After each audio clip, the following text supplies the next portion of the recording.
ভাববো এই আমার মতো নিরীহ ছেলেদেরকে জানে মারার চেষ্টা, যারা প্রতিবাদ করছে, হকের হয়ে কথা বলছে। কালকে আনিস খান চলে গেছে, পরশু দিনকে হয়তো রশিদেরও চলে যেতে হবে, কিন্তু আমি হাসতে হাসতে আমার জীবনটা, আমাকে বলছিল যে চ্যানেলে কাজ করবি, আমি বলি 100 বার আমি চ্যানেলে কাজ করবো, বলার পরেই আমাকে মারধর করা শুরু হয়েছে। কিন্তু তার আগে আমার মারধর করেনি, এমনি চচ্চাপড় মেরেছে, তারপরে বাঁশ টাস নিয়ে মারধর করেছে। এসে দেখতে চাই সব বাঁশের আগা লেগে আমার গায়ে একাধিক জায়গা কেটে গিয়েছে, রক্ত জমাট হয়ে গেছে। যদি অফিসাররা আজকে যদি নিরপেক্ষ না থাকে, তাহলে ভাঙড়ের সাধারণ মানুষরা কীভাবে নিরপেক্ষ থাকবে? আপনাদের কাছে অনুরোধ, দুটো হাত জোরে অনুরোধ করা হচ্ছে, আপনারা পুলিশ প্রশাসনের যে উর্দির কাজটা আপনার কাজে লাগান। এই ছোট ছোট চুটকে চুটকে এইসব মাস্তানদেরকে আপনারা যদি না গ্রেপ্তার করতে পারেন, তাহলে আগামী দিন সাধারণ মানুষ কিন্তু এটা মেনে নিতে পারবে না। আপনাদের কাছে অনুরোধ, সাধারণ মানুষের কাছে অনুরোধ, আপনারা চারিদিক থেকে আন্দোলন তুলে ধরুন। কারণ আমার মতন আপনাদের ঘরের ছেলে আজকে আন্দোলন করছে, আজকে ন্যায়ের পক্ষে কথা বলছে বলেন, সোশ্যাল মিডিয়ায় ছাড়ছে বলে আজকে একে জানে মারার চেষ্টা। বারংবার আমাকে হুমকি আসে জানে মারার, আমি সেটা পরোয়া না করি। আজকে কিন্তু আমার ঘর থেকে, বাড়ি থেকে তুলে নিয়ে এসছে। তাহলে আপনারা বুঝতে পারছেন কী পরিস্থিতির মধ্যে আমি আছি। জন্ম থেকে আমার বাপ মা মিথ্যা কথা বলা শেখায়নি কো। আর ওই ডিসি অফিসের একাধিক অফিসাররাও গিয়েছিল, তারা নিজে দেখেছে আমি কতটা সত্য বলছি, কতটা মিথ্যা। আজকে যদি না তারা সত্য তাকে ন্যায় প্রোগ্রাম না ন্যায়, যদি না কোনো তারা আইনত ব্যবস্থা নেয়, তাহলে ভাববো তারা শাসক দলের চাটুকারিতা করার জন্য ভাঙড় বিধানসভাতে এসছে। এটা আমি তাদের অফিসারদেরকে আমি এখনও অনেক সম্মান করি। তাদেরকে আমি সম্মানের চোখে দেখি, সম্মানের চোখে রাখার চেষ্টা করবেন। কারণ আজকে ডিজিটাল মিডিয়া আইএসএফ বাংলাকে যখন আক্রমণ করাচ্ছে, তিনি চ্যানেলটার নাম কি ইন্ডিয়ান সেকুলার ফ্রন্ট বাংলা, এর কথার অর্থটা যদি জানতো তারা বুঝতে পারছেন যে আইএসএফ বাংলা মানেটা কি। এটা শর্ট ফ্যামিলি, এর ফুল নাম হচ্ছে চ্যানেলের ইন্ডিয়ান সেকুলার ফ্রন্ট বাংলা। এই চ্যানেলে যদি অর্থটা জানা থাকতো, তাহলে হয়তো টিএমসি যারা দাদারা আমার উপরে আক্রমণ করছেন, শওকত মোল্লার মতো নেতারা যারা টাকা দিয়ে আমাকে জানে মারার চেষ্টা করছে, তাহলে হয়তো তারা চেষ্টা করতো না। কারণ আমি আজকে হকের বলি, আজকে আমার মুখ থেকে হকের বলি বার হচ্ছে বলে আমাকে টাকা দিয়ে চেনার চেষ্টা। এবং আমি থানাতে গেলে, হসপিটালে গেলে, সেখানে 50-60 জনা, 100-150 জনা করে ছেলে পাঠিয়ে দিচ্ছে টিএমসির মাস্তান, আমাকে হসপিটাল থেকে তুলে নিয়ে যাবে। ডাইরেক্ট গিয়ে আমাকে রিন্টু বলে, যে কলেজের ইউনিয়নের দায়িত্বে আছে, সেই রিন্টু আমাকে হুমকি দিচ্ছে, যদি কেস করিস তোকে জানে মেরে দেবো। তাহলে আজকে আমি একটা ভারতের স্বাধীন দেশে আজকে বাস করছি, আমি স্বাধীন নেই কো, পরাধীন হয়ে বেঁচে আছি। আজকে আপনাদের কাছে অনুরোধ, সবাই প্রতিবাদ গর্জে তুলুন। ওই জন্য হয়তো আমাকে জানে মেরে দেওয়ার চিন্তাভাবনা করছে। আপনাদের কাছে অনুরোধ, ভাঙড়ের 7টি থানার ডিসি অফিসারকেও অনুরোধ করছি, দুটো হাত জোর করে, কারণ আমারও প্রাণ আছে, আমারও বাঁচার ইচ্ছা হয়। ভাঙড়ে যেভাবে সাধারণ মানুষের উপরে অত্যাচার হচ্ছে, সেই অত্যাচার আমি তুলে ধরার জন্য আজকে আমার উপরে এই ক্ষোভটা শওকত মোল্লা টাকা পয়সা দিয়ে জানে মারার চেষ্টা করছে। আজকে আপনাদের কাছে অনুরোধ, যে দুষ্কৃতী, ছোটো ছোটো দুষ্কৃতীদেরকে ধরতে পারছে না, কিসের অফিসার আপনারা? আপনাদের কাছে অনুরোধ থাকবে, যদি অফিসারদের, এই ছোট ছোট নেতা, এই ছোট ছোট মাস্তানদের যদি আপনারা এলাকা থেকে তুলতে পারেন, গ্রেপ্তার করতে পারেন, তাহলে আগামী দিন ভাঙড়ে মাস্তান বা যারা গুন্ডামি করছে, ভাঙড়টা ঠান্ডা হবে। আর না হলে যদি এই ছোটো ছোটো মাস্তানদের যদি আপনারা যদি প্রোটেকশান দিয়ে রাখেন, তাহলে ভাঙড় বিধানসভাতে সাধারণ মানুষ বাঁচতে পারবে না, এটা আমার বুঝে যাচ্ছে। আমি যেন ভাঙড় বিধানসভাতে একাধিক এলাকাতে ঘুরে বেড়াচ্ছি, শুধু ভাঙড় নয়, সন্দেশখালী, ডায়মন্ড হারবার, একাধিক এলাকা আমি ঘুরে বেড়াচ্ছি। সব থেকে বেশি ভাঙড়েই শুধু মাস্তানি চলছে, আর এখানেই সব থেকে বেশি টাকার একটা অংশ পাওয়া যায়। সেই জন্য কি আমার মতন চ্যানেলটাকে দমন করা হচ্ছে কেন? আমি যতদিন বেঁচে থাকবো এই আইএসএফ বাংলা চ্যানেলে কাজ করব, এবং আমি যে চ্যানেলে কাজ করি কেন, আমার অধীনে তাদের কাছে সায় পেয়েছি। আমি আজকে এই চ্যানেলে নাকি না কাজ করলে আমার গ্রামে উন্নয়ন হবে, শওকত মোল্লা নাকি বলে গিয়েছে।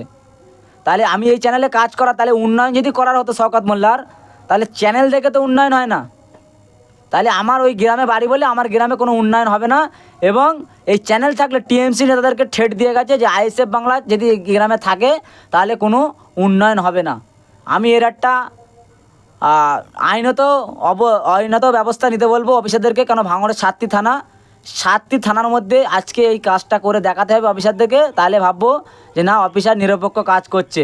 তারা আমাকে তুলে নিয়ে যায় বাড়ি থেকে, যে আমাদের কথা শুনে চলতে হবে, এই গ্রামে থাকলে আমাদের কথা শুনে চলতে হবে, নাহলে গ্রাম থেকে বাড়ি যেতে হবে, বার হয়ে যেতে হবে। আমি বলেছি আমার কি ভুল, বলার পরে আমাকে বেধড়ক মারধর করে। সর্দারপাড়া বলে পাশের গ্রামে আমাকে তুলে নিয়ে যায়, সর্দারপাড়াতে নিয়ে গিয়ে বেধড়ক মারধর করে। হাতে দেখতে পাচ্ছেন এখনও। আমি থানাতে যাচ্ছিলাম, সেখানে হসপিটাল থেকে বার হতে পারিনি কো। ডিসি অফিস থেকে একাধিক অফিসাররা আসে, এসে তানারা আমাকে প্রোটেকশান দিয়ে হসপিটাল থেকে বার করে। আমি মেল করছি, আমি ডিসি অফিসেও মেল করব, আমাদের থানা চন্দনেশ্বর, সে চন্দনেশ্বর থানাতেও মেল করব। এবং আমাকে শওকত মোল্লা আমার গ্রামে আসার পরে টিএমসি নেতাদের কাছে জিজ্ঞাসা করে যে আইএসএফ বাংলার বাড়িটা কোথায়। দেখানোর পরে টিএমসির একাধিক নেতারা আমার সঙ্গে যোগাযোগ করে, তোর কী লাগবে, টাকা পয়সা গাড়ি ঘোড়া কী লাগবে, টাকা পয়সা নিয়ে তুই ব্যবসা করে খা, আইএসএফ বাংলা এই চ্যানেলটা চালাস না। আমি আজকে এই চ্যানেল চালানোর জন্য আমাকে বিভিন্নভাবে আক্রমণ করার চেষ্টা করে এবং আজকে দুপুরে আমার বাড়ি থেকে তুলে নিয়ে গিয়ে বেধড়ক মারধর করে এবং দেখতে পাচ্ছেন ইনজুরি, রক্তও বার হয়ে গেছে। আমি পুলিশ প্রশাসনদেরকে বলবো, দেখতে পাচ্ছেন কিভাবে বাঁশ দিয়ে মারধর করেছে, আমার হাতে এখনও দাগ আছে। আমি বলতে চাইবো যে পুলিশ প্রশাসন যদি এটা হালকাভাবে ছেড়ে দেয়, কারণ ডিসি অফিস থেকে অফিসাররা গিয়েছিল, গিয়ে পুরো তদন্ত করেছে আমি কতটা সত্যা বলছি আর কতটা মিথ্যা কথা। আর আমি এটা বলবো অফিসারদেরকে, অফিসাররা ডাইরেক্ট ভিডিও করেছে এবং তারা নিজে হাতে লিখেছে কেস। তারপরও যদি এদেরকে না আইনত শাস্তি দেয়, তাহলে এখানে পুরো বোঝা যাচ্ছে ভাঙড়ে শুধু থানা নয়, এখানে থানার নামে প্রমোশন বাড়ানো হচ্ছে অফিসারদেরকে এবং সেখানে পার্টি অফিস এক একটা থানার অফিসারদেরকে করা হচ্ছে। কারণ আমি আজকে এই কথাটা বলতে বাধ্য, আমি আজকে একটাবার ভাঙড়ে বেঙ্গল পুলিশ থাকার সময় আমি একবার মার খেয়েছিলাম, তারপরে নিরপেক্ষ দেখছিলাম পুলিশের। কিন্তু কলকাতা পুলিশ আসার পরে আমি এই যে 3বার মার খেয়েছি। আমার পুরো থানার সামনে একবার মারা হয়, 15 থেকে 20 কিলোমিটারের মধ্যে, 20 মিটারের মধ্যে, 15 থেকে 20 মিটারের মধ্যে থানার সামনে আমাকে মারধর করা হয়। এবং আজকে আমাকে বাড়ি থেকে, আজকে আমি যেখানে ঘুমিয়ে বাড়িতে থাকি সেই বাড়ি থেকে তুলে নিয়ে গিয়ে আমাকে মারধর করা হচ্ছে। তাহলে কি আমাকে প্রাণে মেরে দেওয়ার পরিকল্পনা তাদের? আমাকে বলছে তুই চ্যানেল ছেড়ে দিবি, চ্যানেল ছেড়ে দিলে আমাদের এলাকাতে উন্নয়ন হবে।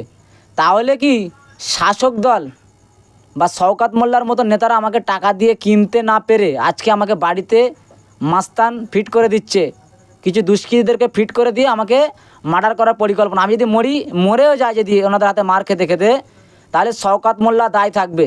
কেন শওকত মোল্লা আমার বাড়ি দেখে যাওয়ার পরে সেই ভিডিও ফুটেজও আমার কাছে আছে, তানার চ্যানেলে, তানার ফেসবুক আইডিতে সেটা ভিডিও লাইভে ওঠার পরে শওকত মোল্লা তিনি নিজে মুখে বলছে যে আইএসএফ বাংলার বাড়িটা কোথায়।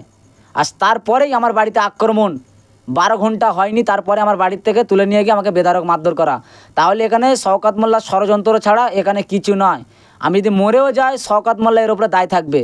কারণ শওকত মোল্লা বারংবার একাধিক নেতাদেরকে দিয়ে আমাকে টাকা দিয়ে কেনার চেষ্টা করে, আর আমি আজকে টাকায় বিক্রি না হয়ে আমার উপরে দিনের পর দিন এই অত্যাচারটা চলছে। আমি হকের পথে থাকবো, হকের হয়ে সাধারণ মানুষ, আজকে সাধারণ মানুষদেরকে বলবো যারা বিপদে পড়ে আমাকে আমার এই চ্যানেলটাকে, আইএসএফ বাংলা চ্যানেলটাকে ডাকেন, ডেকে খবর করেন।